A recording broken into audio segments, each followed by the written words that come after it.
was quite challenging working with Nikolaj, but apart from that, it was all right. No, it was. We were out in the elements, freezing cold. Very thick snow, trudging through snow day in, day out. So that in itself was an experience, trying to make a film during sort of the pandemic and all those complications which Balthazar will have experienced more.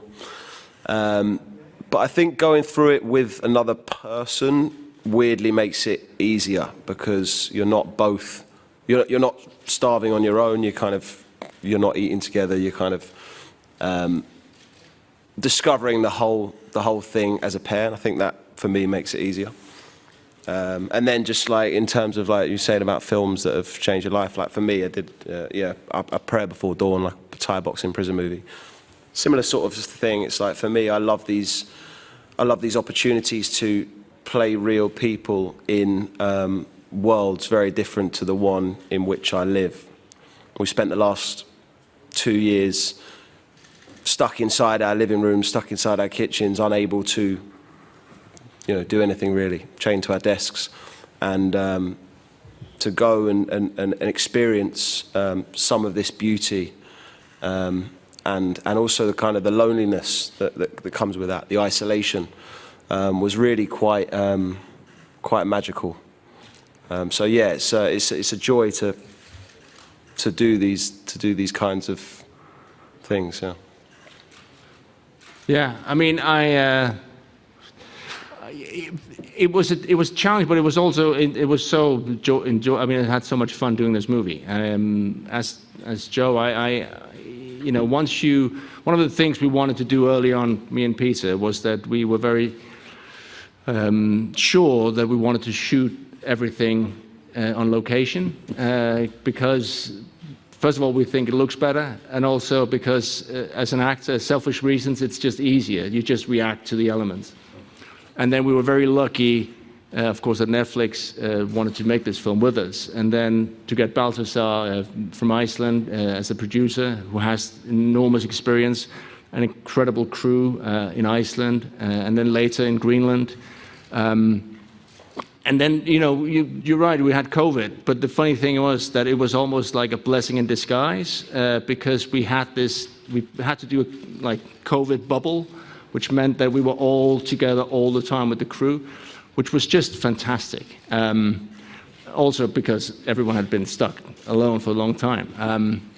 In terms of parts that changed your life, I don't know, I can't think of, I don't know. Every time you do a new project, for me, it's like, oh, this is the most exciting one. Obviously for me, I've been very involved in developing this, so it's a special one.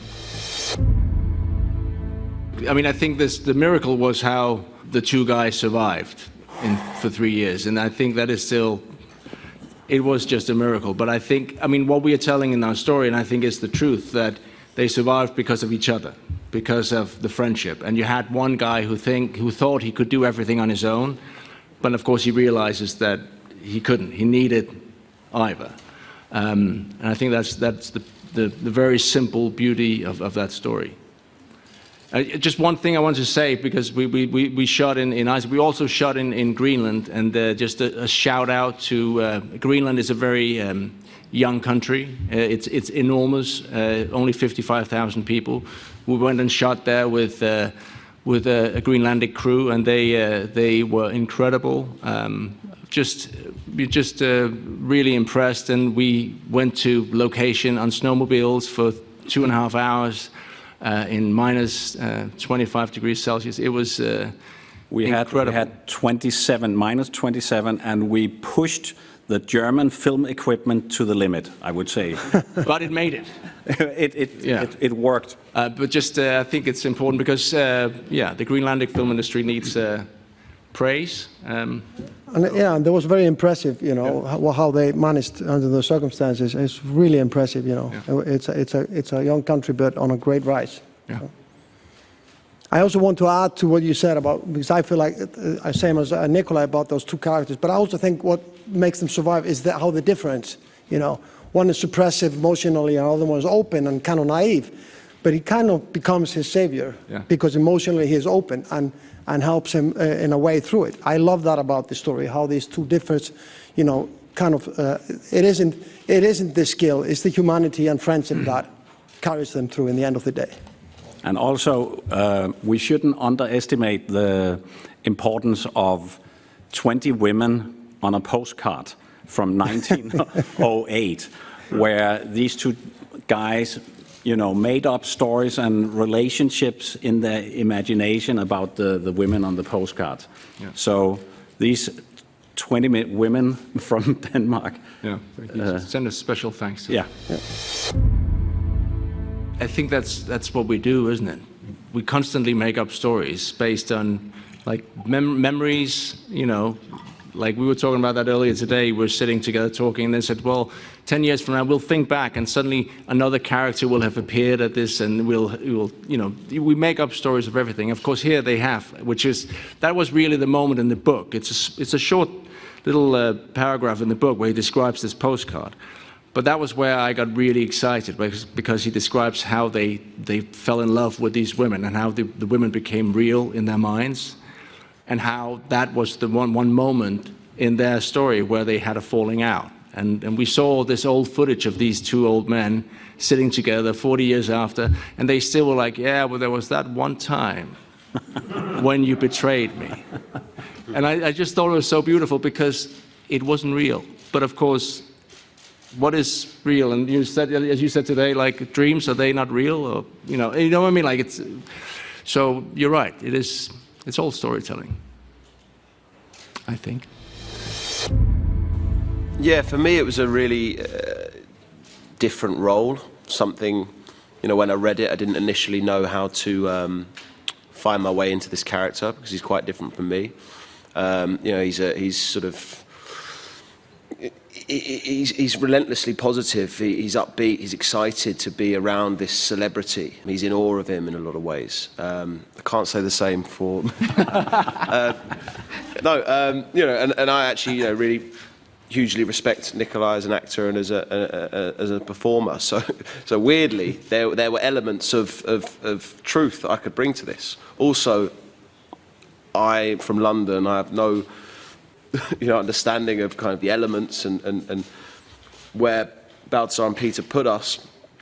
You know, my character didn't really know what he's doing in this environment, and we played into that a little bit, and it was actually quite fun to explore that. And at one point, I said to Peter, I said, you know, I was a bit nervous because I said, you know, I feel underprepared. You know, I came into the job quite last minute. It was, you know, I was at home, you know, in lockdown, and I came on board quite last minute. And Peter said, that's absolutely perfect. This guy is not an explorer, he's a mechanic on the ship. He doesn't know about this world. And he goes, I want you to just come and enjoy the experience, because that's what this guy did. So that was a lot of fun. And then I think just in terms of like, I mean, yeah, the mental challenges that you know, Mikkelsen faces. I mean, it's, you know, life's a team game. You know, filmmaking's it's a team game. It's like, I didn't get to this position on my own. You know, I've had a million people help me along the way. You can say the same, Peter, you can say the same. We can all say the same. And it's two people who are helping each other out. So there are times when I need him because he's leading. For most of the time, he's leading me. And I feel very safe and comfortable.